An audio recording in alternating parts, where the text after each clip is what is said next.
Sosok malaikat inilah yang membuat malaikat Jibril gelisah dan ketakutan.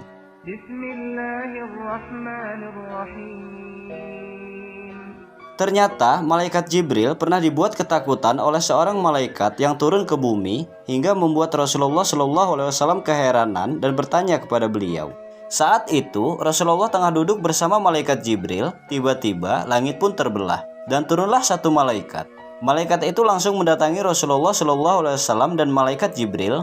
Sejak turunnya malaikat itu ke bumi, Rasulullah melihat ada perubahan yang aneh pada malaikat Jibril. Ia nampak gelisah dan selalu menjaga ucapannya. Ternyata malaikat yang turun ke bumi itu ingin menyampaikan pesan kepada Rasulullah SAW.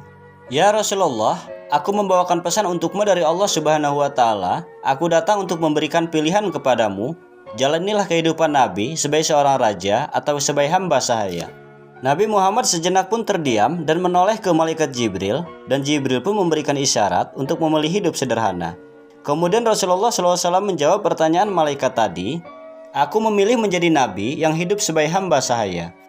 Mendengar jawaban Rasulullah, malaikat itu pun langsung pergi. Setelah itu, malaikat Jibril pun berkata kepada Nabi Muhammad SAW bahwa kejadian ini sangat aneh. Malaikat itu sebelumnya tidak pernah turun ke bumi kecuali hanya saat ini. Mendengar itu, Rasulullah pun bertanya, "Mengapa engkau terlihat ketakutan dan gelisah, wahai Jibril? Dan siapakah malaikat tadi sebenarnya?" Malaikat Jibril pun menjawab, "Demi Allah, aku tidak pernah berpikir malaikat itu akan turun ke bumi kecuali menyampaikan berita tentang hari kiamat." Lantas siapakah malaikat tadi, wahai Jibril? Malaikat Jibril menjawab, dia adalah malaikat yang bertugas meniup trompet sangkakala, yakni malaikat Israfil. Malaikat Israfil memiliki sayap yang sangat banyak sekali seperti malaikat Jibril, yaitu 600 sayap. Namun satu sayap malaikat Israfil setara dengan 600 sayap malaikat Jibril yang digabungkan. Malaikat Jibril mengira turunnya malaikat Israfil ke bumi karena ia akan meniup trompet sangkakala, pertanda hari kiamat telah datang. Itulah yang menyebabkan kegelisahan dan ketakutan malaikat Jibril.